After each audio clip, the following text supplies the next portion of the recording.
กระดมคนควายให้พลเมืองลาวเฮ็ดบัตรประจำตัวในขอบเขตทั่วประเทศให้ถูกต้องตามระเบียบกฎหมาย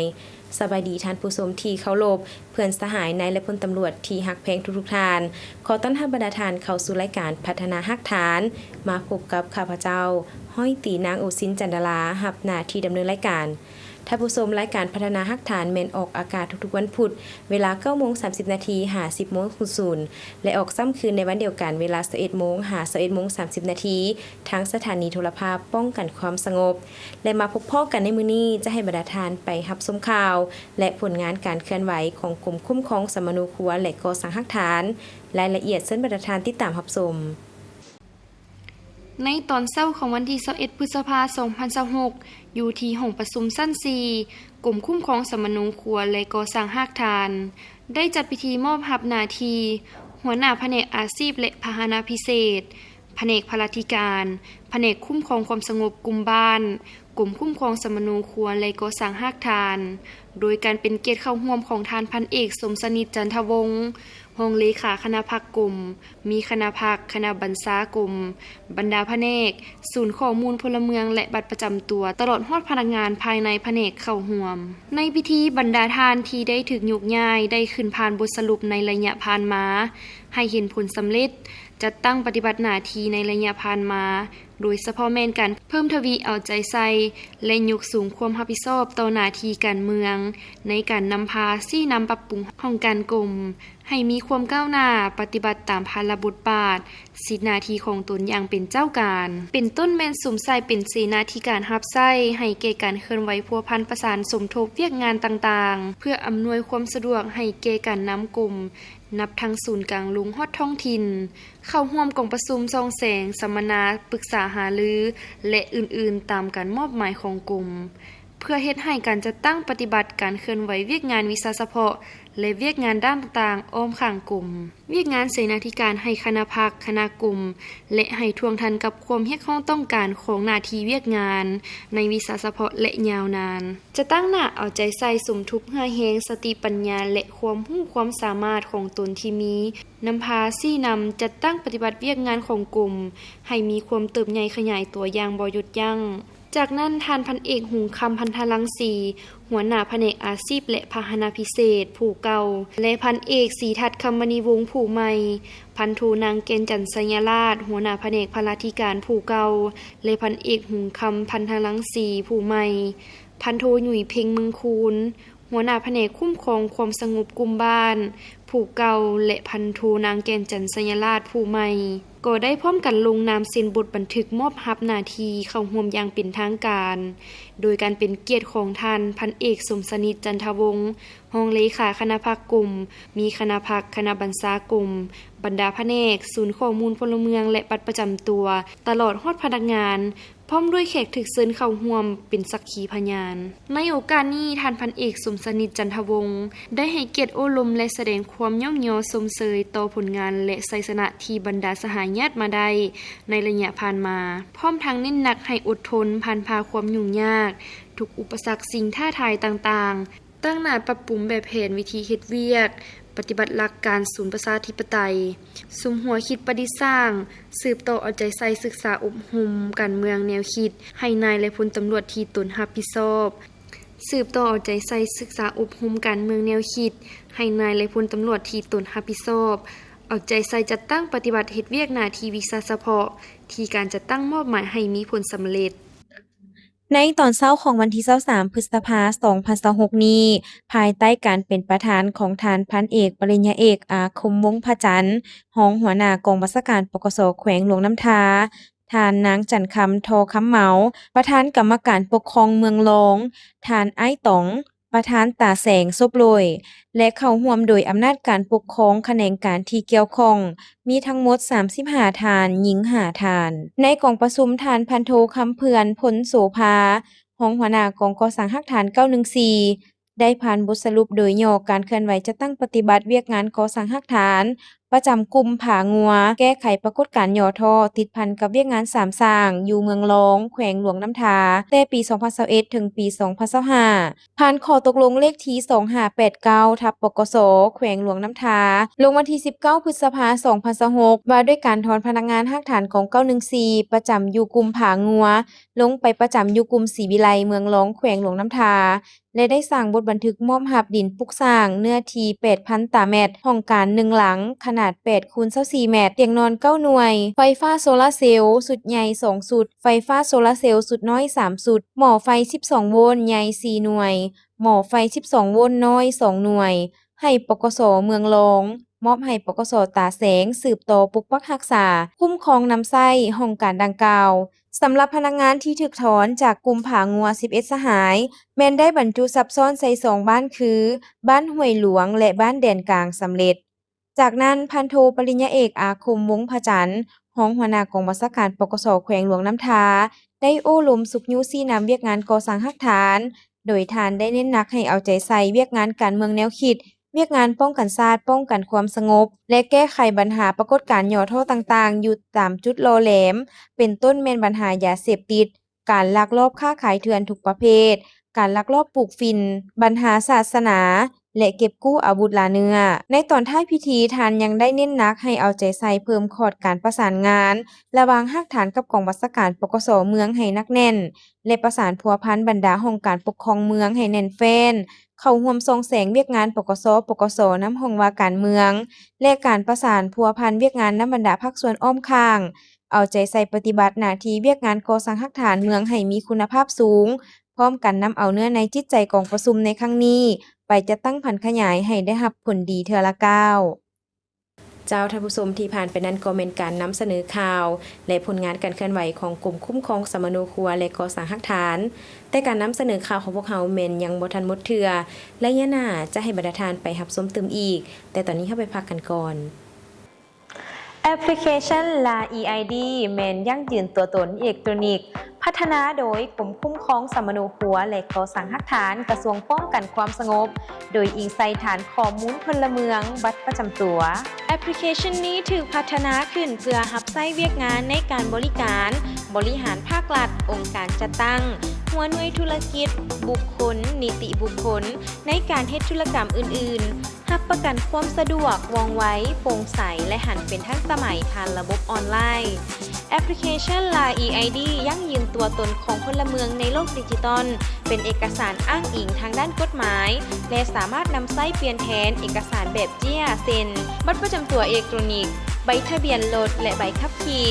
บัตรประกันสังคมใบยั่งยืนการเกิดใบยั่งยืนการแต่งดองข้อมูลการลงทะเบียนที่พักเสาและอื่นๆสิ่งนี้สร้างพื้นฐานให้แก่การพัฒนาพลเมืองดิจิตอลรัฐบาลดิจิตอลและสังคมดิจิตอลของสปป.ลาวพลเมืองแต่ละคนหรือองค์การจัดตั้งจะถูกสนองตัวตนดิจิตอลเพียงหนึ่งเดียวโดยอิงใส่การยั่งยืนกับฐานข้อมูลพลเมืองและบัตรประจำตัวเพื่ออำนวยความสะดวกในการเข้าถึงการบริการของแอปพลิเคชัน LA EID ท่านสามารถดำเนินการติดตั้งและลงทะเบียนตามขั้นตอนดังลุ่มนี้ท่านสามารถดาวน์โหลดแอปพลิเคชันได้ผ่านระบบปฏิบัติการ iOS และ Android สำหรับ iOS เข้าไปที่ App Store แล้วค้นหาคำว่า LA EID สำหรับ Android เข้าไปที่ Google Play Store แล้วค้นหาคำว่า LA EID กดปุ่มติดตั้งเพื่อเริ่มต้นการดาวน์โหลดลงในอุปกรณ์ของท่านขั้นตอนการลงทะเบียนนำไส้หลังจากการติดตั้งสำเร็จจากนั้นปฏิบัติตามขั้นตอนการสร้างบัญชีผู้ใช้ดังนี้เปิดแอปพลิเคชันเลือกเมนูลงทะเบียนใหม่ป้อนข้อมูลส่วนตัวตามที่ระบบกำหนดเช่นชื่อนามสกุลเบอร์โทรศัพท์หรืออีเมลสั่งรหัสผ่านใหม่เพื่อความปลอดภัยของบัญชีระบบจะส่งรหัส OTP ไปยังเบอร์โทรศัพท์หรืออีเมลที่ท่านลงทะเบียนกรุณาป้อนรหัสดังกล่าวเข้าในระบบเพื่อยืนยันข้อควรระวังเพื่อความปลอดภัยท่านควรรักษารหัสผ่านและรหัส OTP ของท่านไว้เป็นความลับสำเร็จการลงทะเบียนท่านสามารถเริ่มต้นนำใช้การบริการต่างๆได้ทันทีหลังท่านดาวน์โหลดติดตั้งแอปพลิเคชันและลงทะเบียนสำเร็จแล้วท่านสามารถผูกบัญชี ใบอนุญาตขับขี่บัตรประกันสังคมทะเบียนรถหนังสือผ่านแดนใบยั่งยืนการเกิดบัตรประกันสุขภาพและทะเบียนการแต่งงาน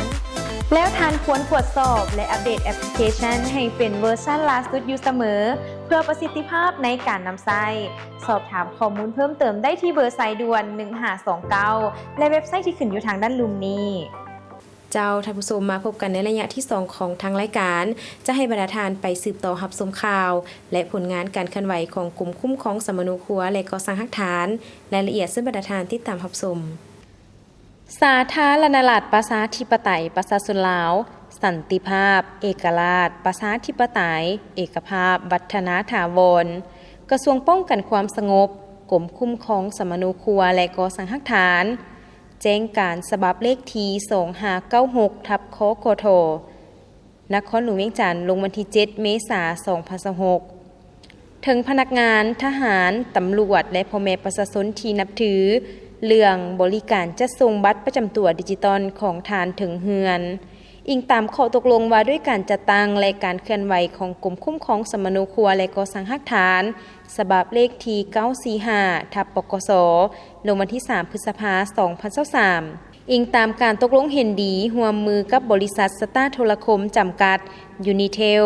ให้เป็นผู้จัดส่งบัตรประจำตัวของประชาชนอยู่ในขอบเขตนครหลวงเวียงจันทร์กรมคุ้มครองสมนุครัวและก่อสร้างหลักฐานขอถือเป็นเกียรติแจ้งมายังบรรดาทานได้ทราบว่าเพื่อเป็นการยกระดับเวียกงานการบริการก็คือการอำนวยความสะดวกประหยัดเวลาในการเดินทางให้พ่อแม่ประชาชนในการรับบัตรประจำตัวดิจิตอลของทาน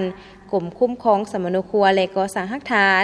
จึงได้ร่วมมือกับบริษัทสตาร์โทรคมยูนิเทล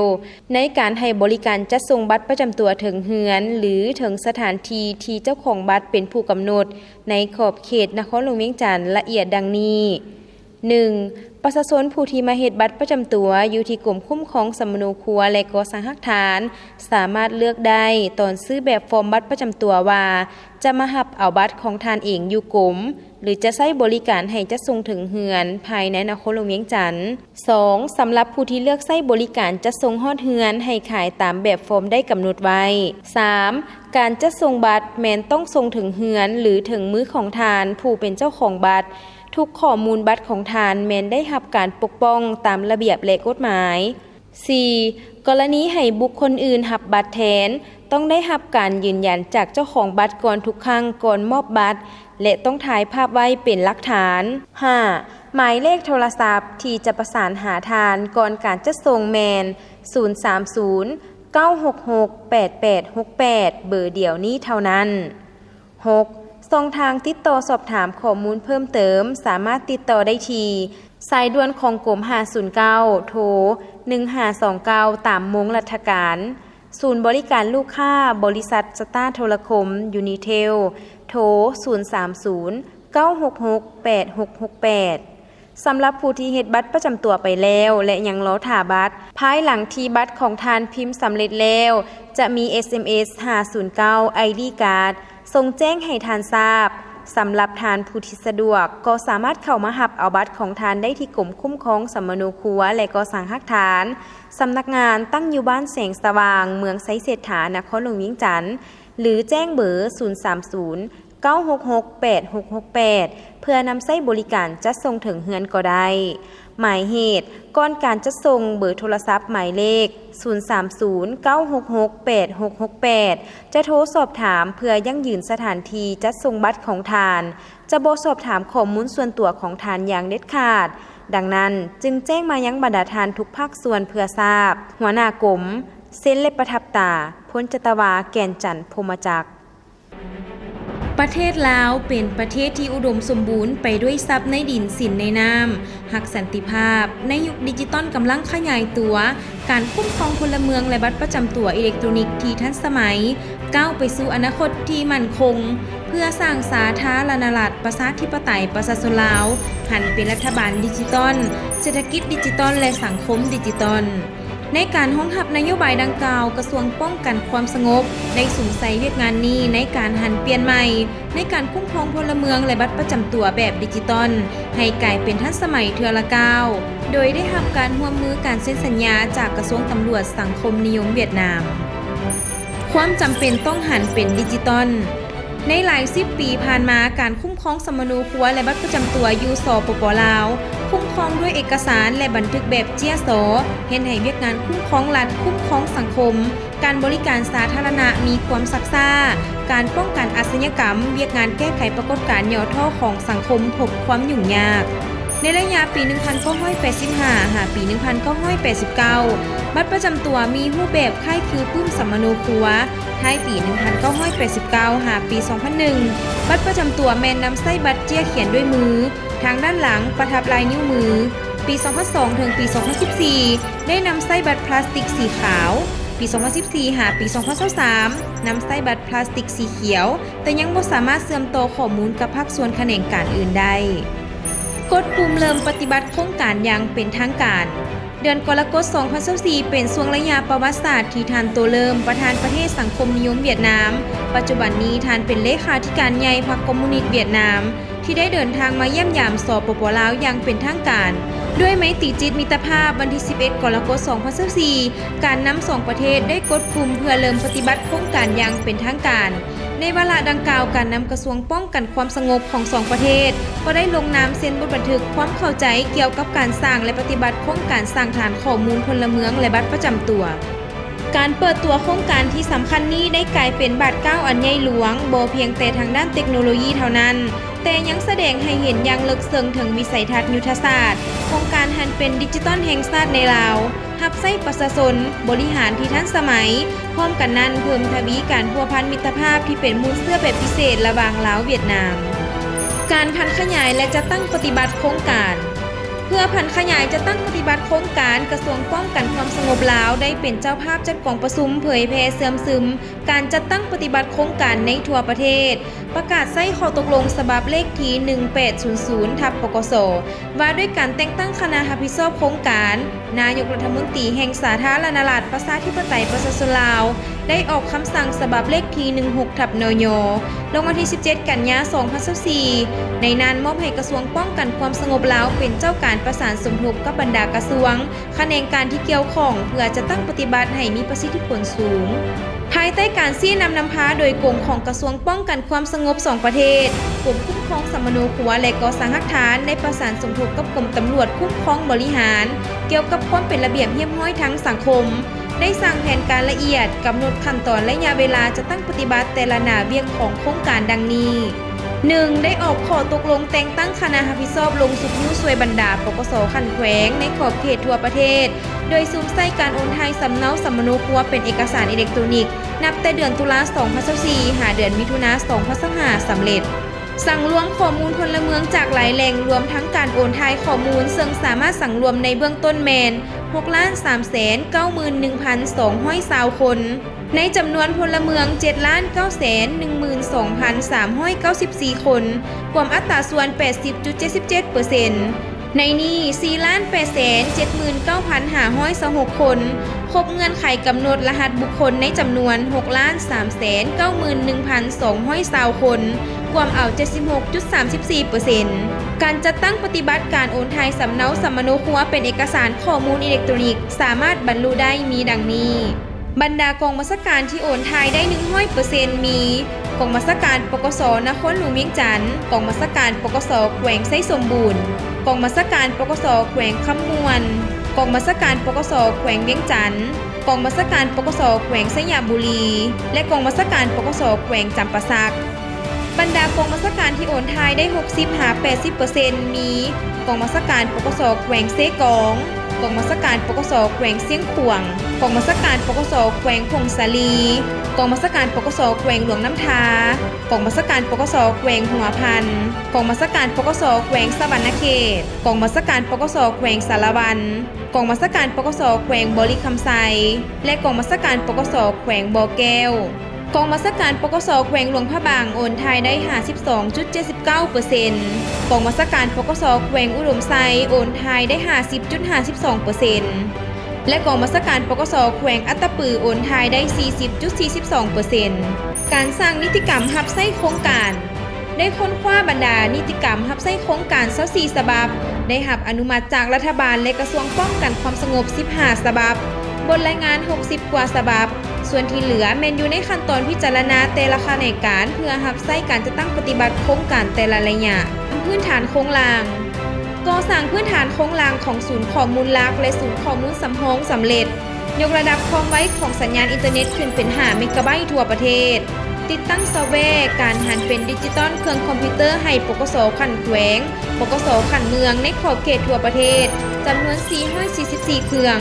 ในนี้ได้ติดตั้งเซิร์ฟเวอร์อุปกรณ์เครือข่ายอุปกรณ์ความปลอดภัยของสัญญาณอุปกรณ์เก็บลายนิ้วมือและกล้องถ่ายรูปเพื่อเก็บกำข้อมูลการออกบัตรประจำตัวด้านความปลอดภัยของระบบอุปกรณ์ทุกชนิดต้องได้รับการตรวจสอบความปลอดภัยข้อมูลก่อนนำใช้ระบบความปลอดภัยที่ทันสมัยทุกจุดเชื่อมต่อได้ติดตั้งอุปกรณ์ใส่รหัสข้อมูลเพื่อรับประกันความปลอดภัยของข้อมูลด้านบุคลากรกระทรวงป้องกันความสงบได้อนุมัติกงจักการจัดตั้งและบุคลากรของศูนย์ข้อมูลพลเมืองและบัตรประจำตัวปรับปรุงบอนเฮ็ดเวียกให้แก่ศูนย์ดังกล่าวสำเร็จโดยพื้นฐานประกอบบุคลากรทางด้าน IT ให้แก่กรมคุ้มครองสมโนครัวและก่อสร้างหลักฐานในระยะการหันเอกสารสมโนครัวเป็นดิจิตอลได้มีการฝึกอบรมให้พนักงานทั่วประเทศ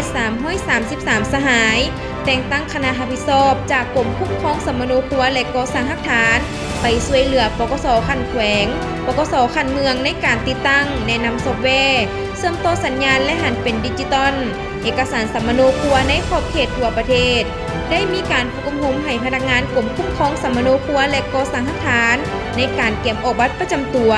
ส่งพนักงานไปฝึกอบรมอยู่สังคมนิยมเวียดนามเก็บพิมพ์บัตรประจำตัวดิจิตอลได้ผ่านขยายเก็บกำข้อมูลพลเมืองเพื่อออกบัตรประจำตัวและพิมพ์บัตรประจำตัวเบื้องต้น 1,000 บาทก่อนจะผ่านขยายในขอบเขตทั่วประเทศมาฮอดวันที่25กรกฎาคมห้องว่าการสำนักงานนายกรัฐมนตรีได้ออกแจ้งการฉบับเลขที่1304/หสนยตามที่ชี้นำเกี่ยวกับการกำหนดวันที่30กรกฎาคม2025เป็นมื้อเปิดพิธีและประกาศนำใช้บัตรประจำตัวดิจิตอลอย่างเป็นทางการในขอบเขตทั่วประเทศฉะนั้นกระทรวงป้องกันความสงบมีความจำเป็นในการพัฒนาบัตรประจำตัวพลเมืองลาวฝั่ง10แบบใหม่ทันสมัยเป็นบัตรดิจิตอลนำใช้ง่ายต่อการยั่งยืนตัวตนของพลเมืองบัตรประจำตัวพลเมืองลาวแบบดิจิตอลนี้ประกอบมีส่วนสำคัญต่างๆดังต่อไปนี้มีเลขรหัสบุคคลมี13ตัวเลขแมนการยั่งยืนตัวตนของพลเมืองออกให้พลเมืองแต่ละคนนับแต่มื้อเกิดจนฮอดมื้อเสียชีวิตและบ่ซ้ำกับคนอื่น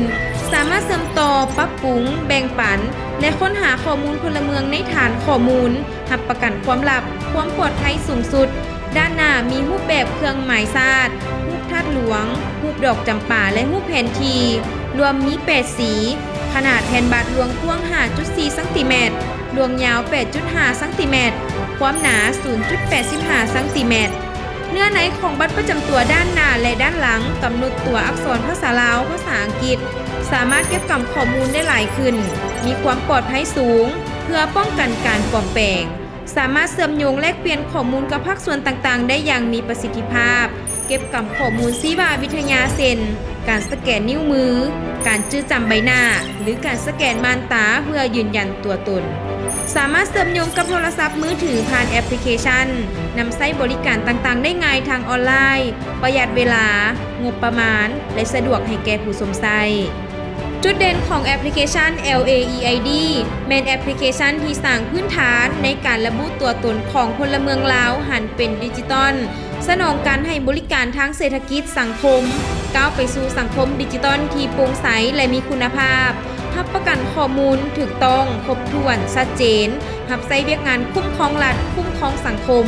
สอดคล้องกับท่าเอียงการพัฒนาของภาคพื้นและสากลถือเอาพลเมืองเป็นใจกลางในการหันเป็นดิจิตอลสร้างเงื่อนไขอำนวยความสะดวกให้แก่ผู้สวมใช้เข้าถึงได้ง่ายรับประกันความลับและสะดวกในการเคลื่อนไหวธุรกรรมทางด้านอิเล็กทรอนิกส์และสามารถตรวจสอบเชื่อมโยงทั่วประเทศมีคุณค่าใช้แทนเอกสารเจียแบบดั้งเดิมบริการสาธารณะออนไลน์ลายเซ็นดิจิตอลทางด้านสาธารณสุขธนาคารและอื่นๆ พื้นฐานการพัฒนา LAEID โดยอิงใส่พื้นฐานแอปพลิเคชันจากฐานข้อมูลพลเมืองและบัตรประจำตัวลดผ่อนขั้นตอนการประกอบเอกสารหลีกเลี่ยงการปลอมแปลงเส้นทางแห่งอนาคต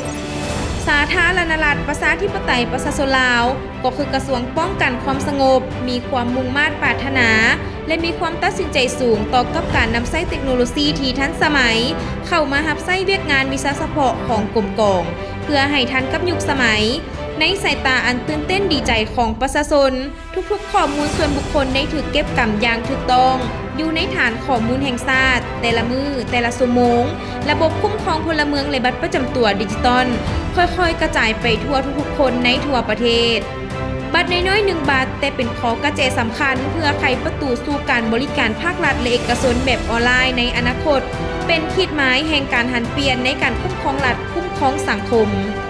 ผลสำเร็จของโครงการสร้างฐานข้อมูลพลเมืองและบัตรประจำตัวได้กลายเป็นสัญลักษณ์แห่งบาท9บุกทะลุแม่นย้อนพรรคเฮาได้วางแนวทางเปลี่ยนแปลงใหม่ออกอย่างถูกต้องและทันการสอดคล้องกับสภาวะความเป็นจริงของประเทศชาติและความมุ่งมั่นปรารถนาของประชาชนทั้งสอดคล้องกับการหันเปลี่ยนของสภาพแวดล้อมสากลผลสำเร็จนั้นแม้นความตัดสินใจสูงของการนำกระทรวงป้องกันความสงบนับแต่ศูนย์กลางฮอดท้องถิ่นในขอบเขตทั่วประเทศและการร่วมมือของพนักงานนักรบที่ได้สุ่มเหือแหงเข้าในเวียกงานที่ภาครัฐมอบหมายให้แม้นการร่วมมือกันระหว่างสองชาติลาวเวียดนามร่วมกันสร้างอนาคตดิจิตอลที่มั่นคงโครงการสร้างฐานคุ้มครองข้อมูลพลเมืองและบัตรประจำตัวจะยังคงเป็นเส้นทางที่เต็มไปด้วยความยุ่งยากและท้าทายแต่เป็นความภาคภูมิใจที่จะนำเอาความผาสุกมาสู่ประชาชนของสาธารณรัฐประชาธิปไตยประชาชนลาวชาวเวียดนามเขาหาแข่งกันแต่ดึกดำบรรพ์มานานพันปีวงดื่มน้ำของกองดองสามัคคีสองชาติที่เราเคยมีมูลเสือเจ้าท่านผู้ชมที่ผ่านไปทั้งหมดนั้นก็เป็นการนำเสนอข่าวและผลงานการเคลื่อนไหวตลอดระยะ1 อาทิตย์ผ่านมาของกลุ่มคุ้มครองสมนูครัวและก่อสร้างหลักฐานมาฮอดนี้เวลาทางรายการของพวกเฮาแม้นได้หมดลงเพียงเท่านี้ขอขอบใจบรรดาทานที่ให้เกียรติติดตามรับชมรายการของพวกเฮาแต่ต้นจนจบและทานสามารถรับชมได้ใหม่ในอาทิตย์หน้าวันและเวลาเดียวกันนี้ข้าพเจ้าห้อยตีนางโอซินจันดาราพร้อมด้วยทีมงานต้องขอลาท่านผู้ชมไปก่อนสบายดี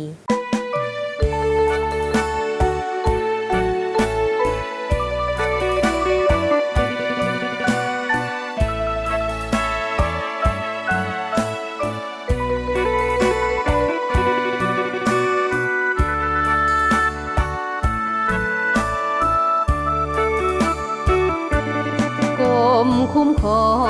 งสร้างตั้งที่8 สิงหาได้หมุนเวียนมาครบรอบ